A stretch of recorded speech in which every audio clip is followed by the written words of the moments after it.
8월 7일 토요일입니다. 이사야 58장 1절로 14절 말씀.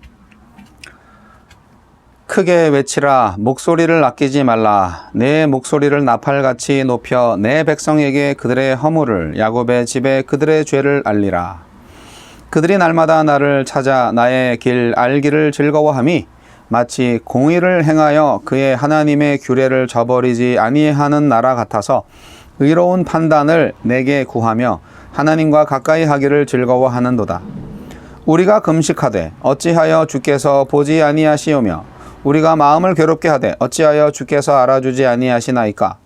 보라, 너희가 금식하는 날에 오락을 구하며 온갖 일을 시키는도다. 보라, 너희가 금식하면서 논쟁하며 다투며 악한 주먹으로 치는도다. 너희가 오늘 금식하는 것은 너희의 목소리를 상달하게 하려는 것이 아니니라. 이것이 어찌 내가 기뻐하는 금식이 되겠으며 이것이 어찌 사람이 자기의 마음을 괴롭게 하는 날이 되겠느냐. 그의 머리를 갈대같이 숙이고 굵은 배와 재를 펴는 것을 어찌 금식이라 하겠으며 여호와께 연락될 날이라 하겠느냐. 내가 기뻐하는 금식은 흉악의 결박을 풀어주며 멍에의 줄을 끌어주며 압제당하는 자를 자유하게 하며 모든 멍에를 꺾는 것이 아니겠느냐. 또 줄인 자에게 내 양식을 나누어 주며 유리하는 빈민을 집에 들이며 헐벗은 자를 보면 입히며 또 내 고륙을 피하여 스스로 숨지 아니하는 것이 아니겠느냐. 그리하면 내 빛이 새벽같이 비칠 것이며 내 치유가 급속할 것이며 내 공의가 내 앞에 행하고 여호와의 영광이 내 뒤에 호위하리니 내가 부를 때에는 나 여호와가 응답하겠고 내가 부르짖을 때에는 내가 여기 있다 하리라. 만일 네가 너희 중에서 멍에와 손가락질과 허망한 말을 제하여 버리고 줄인 자에게 내 심정이 동하며 괴로워하는 자의 심정을 만족하게 하면 내 빛이 흑암 중에서 떠올라 내 어둠이 낮과 같이 될 것이며 여호와가 너를 항상 인도하여 메마른 곳에서도 내 영혼을 만족하게 하며 내 뼈를 견고하게 하리니 너는 물된 동산 같겠고 물이 끊어지지 아니하는 샘 같을 것이라. 내게서 날 자들이 오래 황폐된 곳들을 다시 세울 것이며 너는 역대의 파괴된 기초를 쌓으리니 너를 일컬어 무너진 데를 보수하는 자라 할 것이며 길을 수축하여 거할 곳이 되게 하는 자라 하리라. 만일 안식일에 네 발을 금하여 내 성일에 오락을 행하지 아니하고 안식일을 일컬어 즐거운 날이라 여호와의 성일을 존귀한 날이라 하여 이를 존귀하게 여기고 내 길로 행하지 아니하며 내 오락을 구하지 아니하며 사사로운 말을 하지 아니하면 내가 여호와 안에서 즐거움을 얻을 것이라. 내가 너를 땅의 높은 곳에 올리고 내 조상 야곱의 기업으로 기르리라. 여호와의 입의 말씀이니라. 아멘. 위조된 경건. 하나님이 자기 백성에게 원하시는 진정한 신앙생활에 대한 말씀으로 금식과 안식일에 대해 가르쳐 주십니다. 하나님은 어떤 분입니까? 1절로 5절. 위조된 경건에 속지 않으십니다. 예루살렘 사람들은 하나님의 말씀 앞에서 즐거움이라는 감흥에만 열심일 뿐 그 규례들을 삶의 공의로 체현하지 않습니다. 금식을 하겠다며 사람들 앞에서 베옷을 입고 제를 깔고 엎드리지만 자기 과실을 위한 오락에 불과합니다. 쇼를 위해 일꾼들을 부리고 이 종교 행위로 얻은 사회적 평판을 권력과 폭력으로 휘두르는 데 사용합니다. 자기 부인조차 인정 욕구를 채우기 위한 도구로 사용하는 이 위선과 가식이 내 신앙생활에는 없습니까? 6절 7절. 하나님의 마음을 조종하려는 금식이 아니라 하나님의 마음에 동참하는 금식을 명령하시는 하나님. 금식은 가장 기본적인 생명의 수단을 차단하고 하나님의 말씀에 생명을 맡기는 것이며 가장 원초적인 즐거움을 차단하고 하나님의 비통에 잠기는 것입니다. 배불렀을 때는 보이지 않던 사회의 불의와 이웃의 결핍을 보게 되고 금식의 고통에 그들의 아픔과 눈물을 담으며 덜 먹고 덜 가짐으로 더 나눌 수 있는 것이 무엇인지 묵상하는 것입니다. 8절로 12절. 포로에서 귀환한 후 무너진 예루살렘을 보수할 자들은 이웃을 돌아보는 사람들일 거라 하십니다. 하나님은 자기 살 길도 막막하면서 상처와 억압과 소외의 흑암에 휩싸인 이웃에게 다가가는 이들을 새벽빛이 되게 하십니다. 그들의 의로움을 앞장세우시고 하나님이 뒤에서 호위하십니다. 선을 행하다가 낙심하지 않도록 신속히 치료하시고 부르짖을 때 곧바로 답하시며 물된 동산처럼 끊임없이 새 힘을 공급하십니다. 비교 우위를 기반으로 내 가치를 확인하는 세상의 서열 경쟁에서 벗어나 이웃의 아픔을 덜어주려 기꺼이 자신이 아픔을 감내하는 이들을 오늘도 하나님은 이 땅을 고칠 자로 삼으실 것입니다. 우리에게 주시는 교훈은 무엇입니까? 13절, 14절. 안식일은 시간을 생산성으로 치환하는 일을 중단하고 그 시간을 흐르게 하시는 하나님과 함께 흘러가는 날입니다. 일을 멈추지 않고 확보해둔 소유가 나를 존재케 하는 것이 아님을 잠잠히 되새기는 날입니다. 내 즐거움과 욕구를 채우던 나날을 하루라도 멈추고 일상에 깃든 하나님의 은혜를 찾아 감사하고 기뻐하는 날입니다. 우리는 주일을 어떻게 보냅니까? 주여, 제 만족을 위한 외식적인 종교 활동을 그치고 하나님이 기뻐하시는 참된 사랑을 실천하게 하소서. 네, 오늘 말씀 아주 명확하고 아주 찔림이 있는 그런 강력한 메시지죠. 위조된 경건. 우리가 위조된 경건 생활을 하고 있지 않나. 그리고 그런 위조된 경건 생활을 하는 사람들을 본따서 신앙생활을 저렇게 하는가 보다 라고 생각하고 계속 위조된 경건 생활을 답습하고 있지 않나. 돌아봐야 할 때입니다. 이 6절, 7절에 나와 있는 이 금식에 관한, 그러니까 하나님께서 기뻐하시는 금식은 이런 것이다 라는 이 가르침 굉장히 중요하죠. 많은 목사님들이 인용하는 말씀이기도 한데요. 이 말씀은 포로기 이후에 예루살렘 공동체의 구체적인 상황 속에서 아주 필요한 말씀이라 생각이 듭니다. 개인적으로 행해지는 금식이 과연 어떤 의미가 있겠는가, 그 금식은 어떻게 해야 되는가 아주 중요한 지침을 주고 있죠. 1절에 의하면 금식하는 사람들은 조금도 나무랄 데가 없는 종교적인 경건을 자랑하는 사람들이고요. 3절에 오락을 구하며 온갖 일을 시키는도다에 의하면은 많은 일꾼을 부리는 부유한 사람들이에요. 그러니까 부자, 귀족들, 소유주들, 그런 사람들이 지금 금식을 하고 있는데 그 금식이 얼마나 가식적이냐 하는 거를 지금 이사야 선지자가 꼬집고 있는 거잖아요. 바벨론에 멸망당한 후에 이스라엘의 농촌 경제는 더욱더 피폐해져 갔습니다. 당연하겠죠. 거듭된 흉년. 그래서 이 흉작들이 많아지니까 이 소작농을 하는 사람들한테는 더더 힘듭니다. 소출이 없으면은 소출을 받지 말아야 되는데 땅값 내야지. 땅 임대료 내야지. 얄짤 없어. 내야지. 뭐 소출이 없는 건 네가 농사를 잘못 져서 그런 거고 땅값 임대료는 내야지. 아니면은 뭐 다시는 농사 짓지 마. 뭐 이렇게 하시면 소작농의 입장에서는 참 어떡합니까? 비싼 이자로 곡식을 빌렸다가 갚지 못하고 빚에 내몰려서 집과 농경지를 채권자한테 빼앗기고 또 그래가지고 결국은 일용 노동자나 소작농이나 또는 노예가 되어버리는 일이 참 많았던 시대였죠.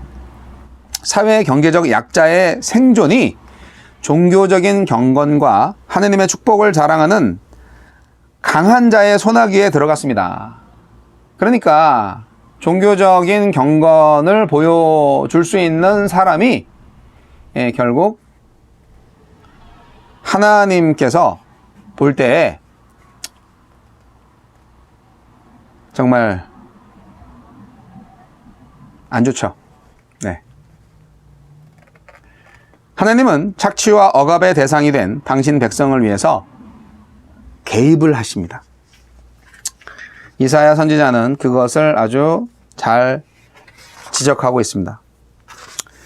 금식 해보셨어요? 금식 힘들어요. 아유, 3일만 굶으면은 뭐 눈에 뵈는 게 없다고 할 정도로 이 밥을 못 먹는다, 굶주린다 하는 것은 정말 그 인간으로서, 아니 뭐 생물로서는 정말 힘든 일이죠.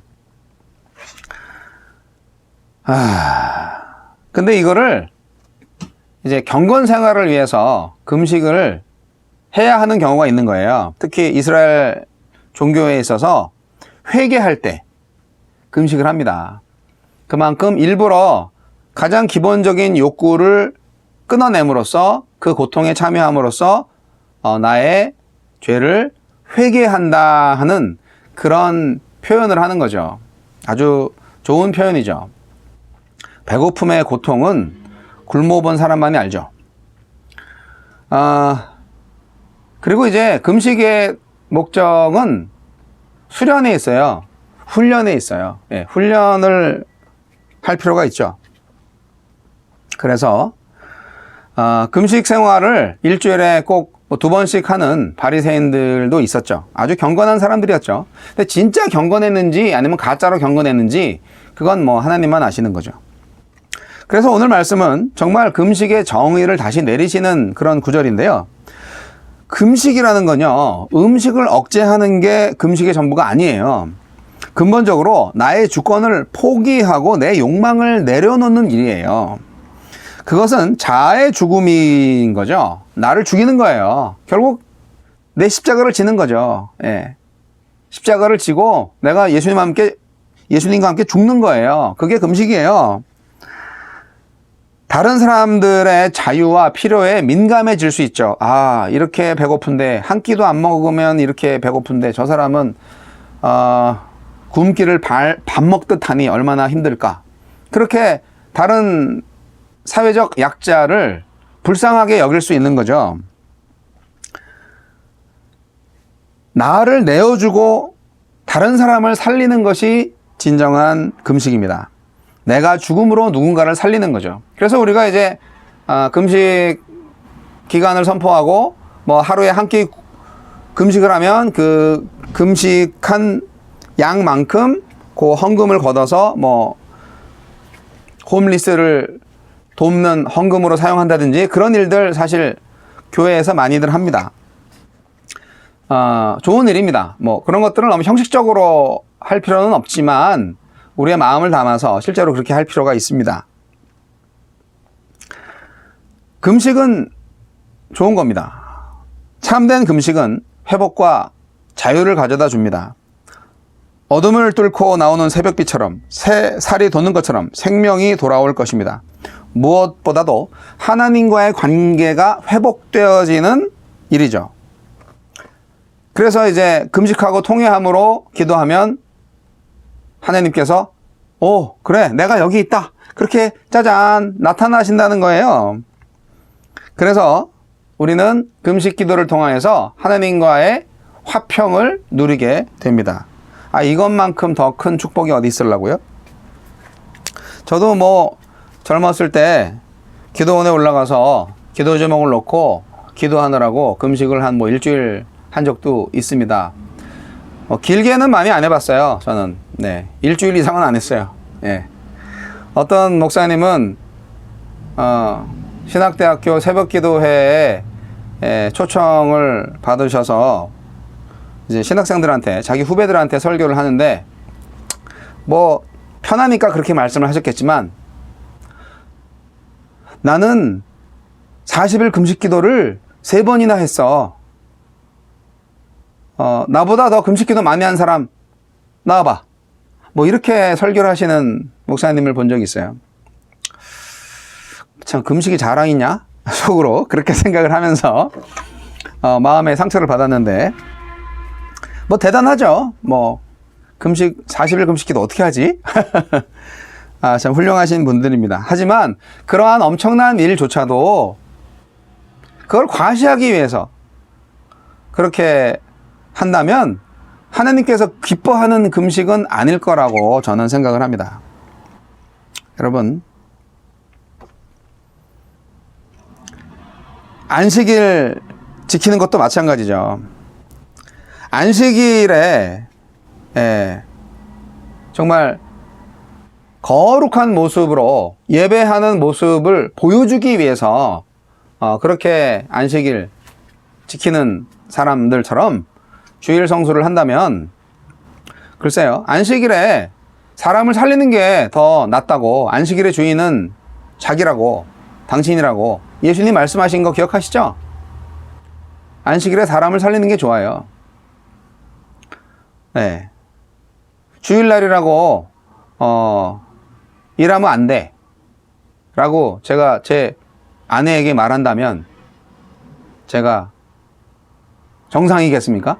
제 아내가 간호사이고 일요일이라고 해서 예배를 드리기 위해서 병원에 근무를 나가지 않는다면 병원의 환자들은 어떡하라고. 그래서 형식적인 예배로만이 기독교인이라는 것을 드러낼 수 있는 시대는 이제 지났다는 거예요. 우리의 삶으로 내가 그리스도인이라는 것을 증명할 수밖에 없는 시대를 우리는 지금 살고 있습니다. 특히 코로나 시대에 말이죠. 그 대면 예배가 아닌 예배가 예배냐? 뭐 이렇게 말씀하시는 분들도 있는데 다시 한번 생각해 보세요. 대면 예배 안 드리면 사실 솔직히 저도 예배 같지 않나요? 하지만 그러나 예배는 예배입니다. 대면 예배 해도 가식적인 예배가 될 수 있고 비대면 예배를 해도 정말 진실한 예배가 될 수 있습니다. 하나님은 하십니다. 내가 하려고 하니까 안 되는 거죠. 진실한 경건 생활로 다시 한번 우리 교회가 일어나는 역사가 있기를 바랍니다. 하나님이 기뻐하는 금식을 하고 하나님이 기뻐하시고 정말 즐거운 안식일 준수처럼 주일을, 에브리데이를 주일처럼 그렇게 하나님을 예배하는 날로 채우시기를 바랍니다. Everyday Sunday, Everyday Worship Day로 말입니다.